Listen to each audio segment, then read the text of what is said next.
Hi everyone, this is Liz with 143 Handmade, and this is my Crazy S quilt. This is the third one that I have done, and we are starting block number 7. Excuse me. I'm gonna grab a drink of water real quick, just a quick sip.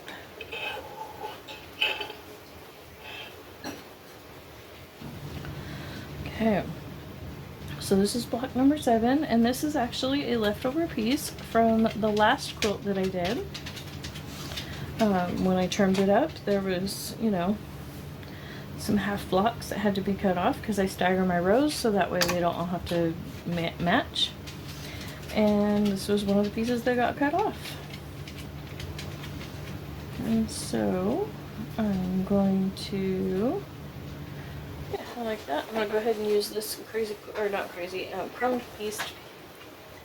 crumb pieced piece to start with, just along this edge. You might need to change your needle every now and then throughout this process. Depends on what fabrics you use. I use a bunch of different fabrics, and so I try and change my needle at the beginning of each big project.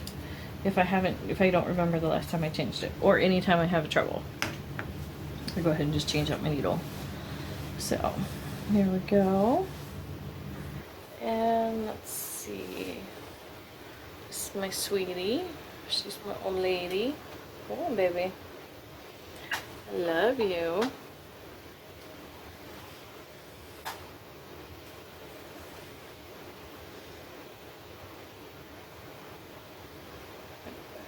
Go ahead and put this piece here. I need you to scoop now, baby. There you go. She's a little mad because the spot that she had planned to go, there's already a cat in it. Because we have a ridiculous number of cats. Don't let my parents sneeze all over me. No, don't you do it. She's got really bad allergies, so she's all the time sneezing everywhere.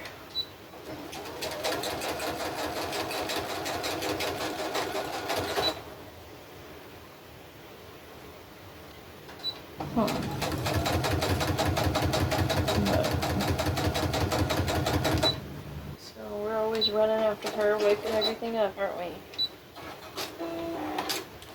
She spends a good chunk of time outside. So there we go. Let's see, did I catch that? Nope. See, I was distracted by my sweetie and I just barely caught this edge. You might not even be able to see it past her, but see how I just barely caught that edge. So I'm gonna go ahead and go back and add another seam, just that little bit in, just to make sure that it anchors it really, really well.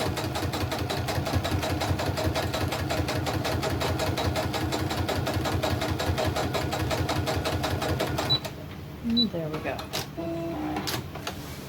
So yeah, never be afraid to go ahead and do that. If you didn't quite catch what you needed to catch, go ahead and just add another seam on there. And see, this part, I won't use that. That's a little bit too small for me to bother with. So I'm gonna go ahead and just leave it under there as an extra layer. I like texture, I like weight in my blankets. Not everybody does, and feel free to trim that out if you want to. Come on, my sweets. I can't have you sit there right now.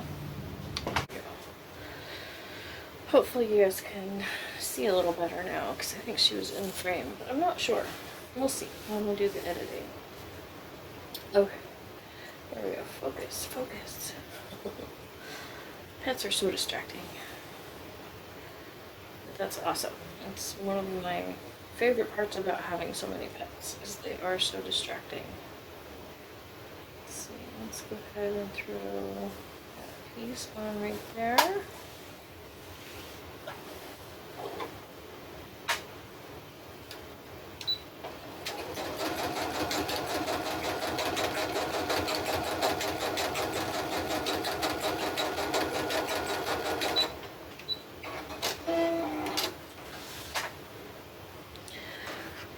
Now, this piece I will go ahead and use. So I'm going to go ahead and trim that off. And besides, it's a darker fabric. This is going under a lighter fabric, so I didn't want it to shadow through as much. To where that was a black under a black, so you're not going to kind of see that. Okay, and now I've got this straight line. It started as this super short little straight line, but now it needs to come out at least this far. I could go ahead and just cut this straight with this line, because that's what's going to happen when I come back around anyways, is that this line is going to continue over. So whatever I put here really only needs to come to about right there. So let's see. What about this weird little piece? Yeah, that'll work. I'll add some more interesting angles to the situation too. Okay, that little pink piece was just to help visualize it wasn't actually going to do anything for me. So get rid of it, and there we go.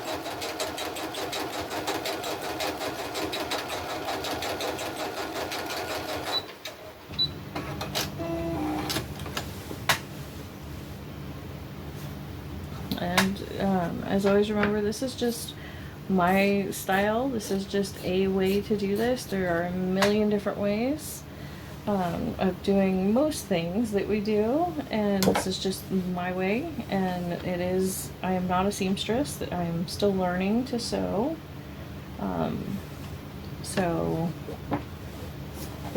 With precision. I mean, I know how to use a sewing machine, but I'm still learning to sew with precision. So, you know, I'm just sharing my process. So that way anybody else who is out there and kind of in that, you know, you want to do something a little bit bigger, you've done a couple pillows, you know, you've done those few basic things, but you don't feel like you're quite ready to take on a quilt. I hope that this will inspire you and help you feel like, yes, you can do this, even if your skills are not that advanced, because this does not take any kind of advanced skills. If you can sew a pillow, you can do this. Well, you do have to be able to be a little bit of a free thinker. That's, I think, the most challenging part of this process for a lot of people. That's awfully wide. I don't want something quite that wide. And my scissors. Let's see. Those are all little squares, I think. Well, it's longer than I thought it was, but not quite long enough. Because it should extend from this corner to this corner.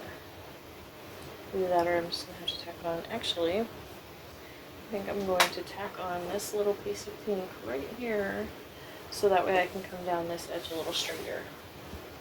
I didn't realize those two angles didn't quite work out.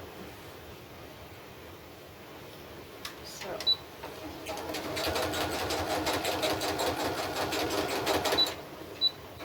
I'm going to extend it. Yeah.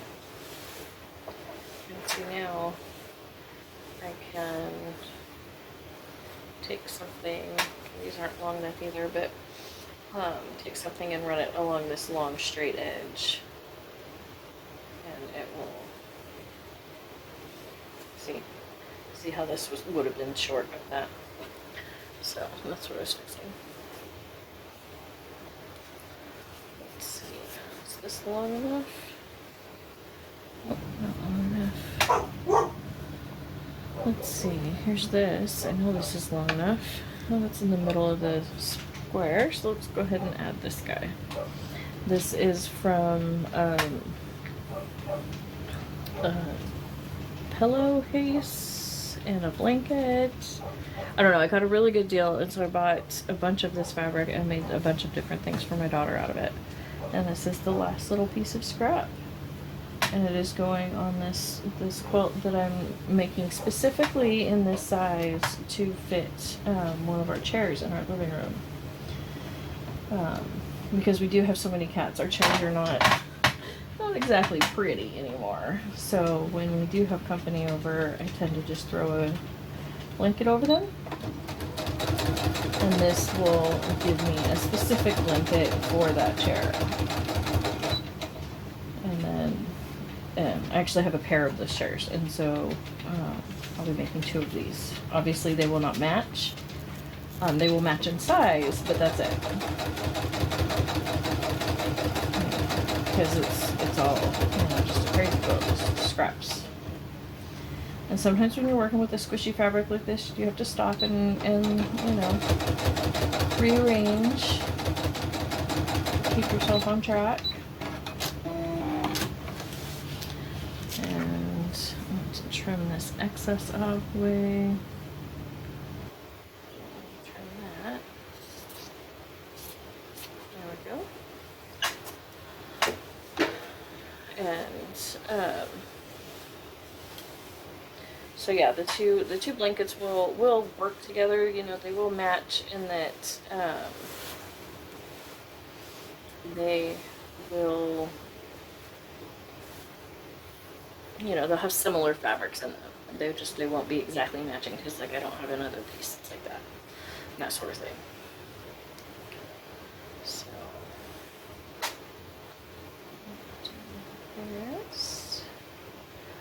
this little fuzzy here. Let's see, where's the line? Where's my sewing? Okay, my sewing is like 1/2 inch short of my trim line. Okay, hang on, I will be right back. I'm gonna go see what the puppies are upset about. Let me find my pause button. Okay, I'm back.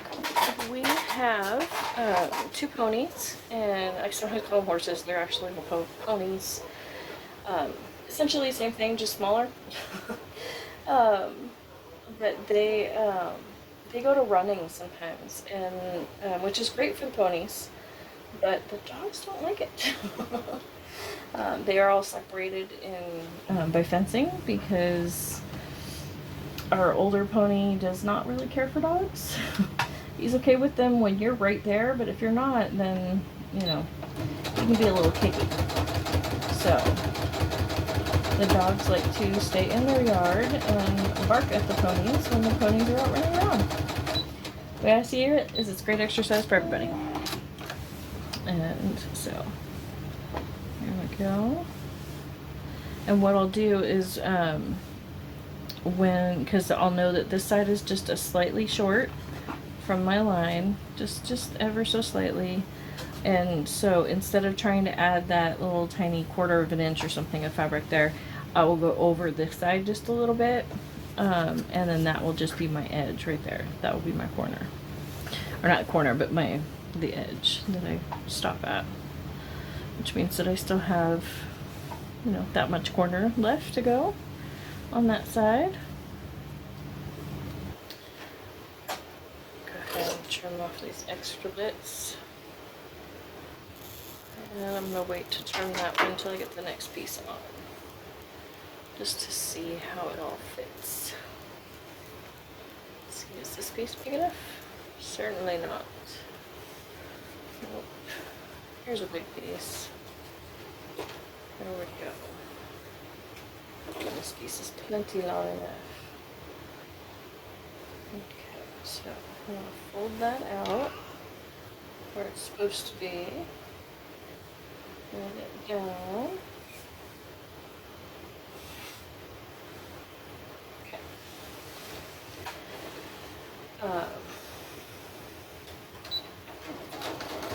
So don't forget to like and subscribe so you can check out all of the videos in this series. This is block number 7. So there's 8 other videos, because there's the 7 videos for the different blocks, and then plus 1 more for when I trimmed the first 5, because that's an entirely separate discussion and thought process. Okay, now see right here, I could just leave those few stitches in there and just leave this fabric. That's an option. Or you can go ahead and just rip out those couple of stitches, trim off this little bit of fabric. The main reason why I'm doing that this time is because this is a totally usable piece of fabric. Totally usable. So, let's see now, this covers, for sure, that will cover that corner. So while I'm still over here at this angle, I could come back here. Let's see, fold this right along this edge so that way I can get an idea for how long I need that piece to be. So we'll just do it. Nope, not quite. Let's see, let's go ahead and go with this weird guy. This weird irregular piece. Because it will still be plenty long enough. Because my edge, yeah, my line's right there. So that will still cover that corner and that edge, I do believe. So we're gonna give it a shot. If it doesn't work, then I'll figure something else out.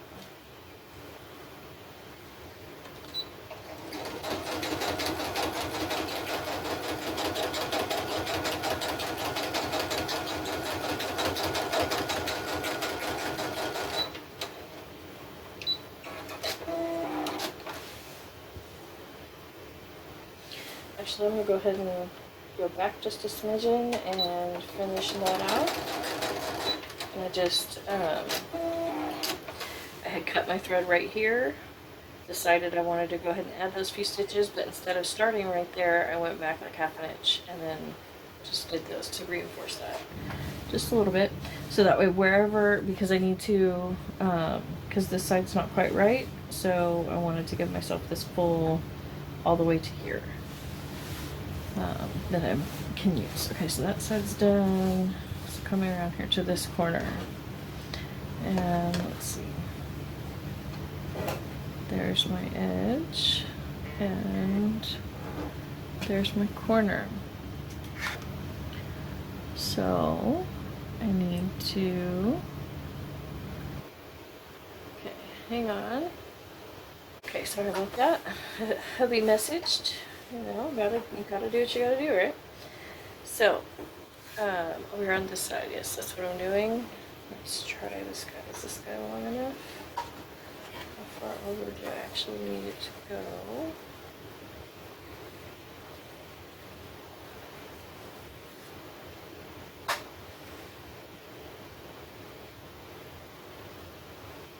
If I put it here, will that go over far enough? Yes, it will. Okay. So, here we go. You'll just learn different little, you know, tricks about how to line things up and all of that as you go, as what makes sense to you as far as angles go. You know, because angles make sense to each person and it looks slightly different way, I think. And so that's why I can't really like explain my thought process per se, but you know, I do have one, it's there. Okay, so there we go. I'll scooch that fabric just a bit so I can spin. And I've got one more edge to go.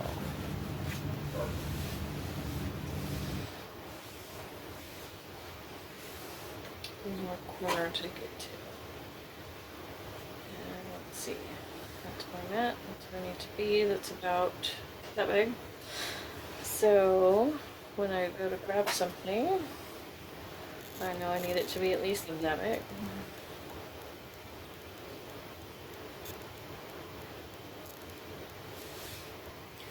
I don't worry about using salvages. I mean, if it's a super stiff salvage, I won't use it, but this one feels like fabric, so I'm just gonna use it. And I don't understand why so many people insist on cutting it off. You know, I use the salvages all the time. I know that part of that comes from the fact that, you know, when salvages, when fabric first started being produced this way, not on the hand looms. I have no idea how the hand looms work. But I do know on the first industrial machines, the salvaged edge was quite ugly, you know, and so, and very stiff and just quite a bit different fabric-wise. And so I understand why that became the habit, but now the salvages are just as pretty, you know. Why cut it off if we don't have to? I feel like I paid for that fabric too. Why not use it? Okay, so now what I'm going to do is flip it over, and I have my line here. Okay, make sure I'm not throwing fabric on the ground with my extra edges over there. And set my machine to its basting stitch. And I'm going to go ahead and move that basting stitch to the center. I cannot adjust it, like, you know, how big of a bite it takes, or length, but I can adjust the needle position. So I like sewing with my needle in the middle, but that's totally personal preference. And this is, again, just a really big, kind of a stay stitch, you know, just to kind of give you a rough, this is about where we're going to end up cutting it. You don't have to use a special stitch. You can just use your regular straight stitch if you would like. I would highly recommend just opening it up. Hang on, I'll make sure this isn't folded over. I would recommend opening it up as far as you can lengthwise, because why not?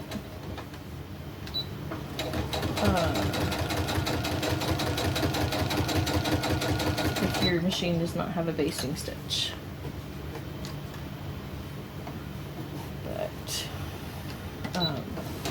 You don't even have to do this. I find that this really helped me keep everything in line, keep everything flat. And when I ended up with a small corner, by putting the stay stitch there, it helps keep that corner from flipping up during the construction process. Because you don't want any flipping corners. So. And I'm not worried about staying like exactly on the line, because that's just where I roughly drew the line. It's not necessarily where I'm going to end up cutting exactly. So, you know. Now, see, on this one, normally I don't worry about trimming until I go back with the ruler and trim it as I showed in the previous video. But this time, there's a lot of fabric here. And so I want to go ahead and, let's see, salvage some of this fabric so I can put it in a couple other pieces. And I'll just cut roughly along here. And I'm leaving what's left is big enough that I'll still be able to use those pieces too. So. There's another block finished. Thank you so much for joining me. That was block number 7. So there will be 30 blocks total. So come back soon. Don't forget to like and subscribe. Save the playlist so that way you'll stay up to date on all of them. Thank you so much.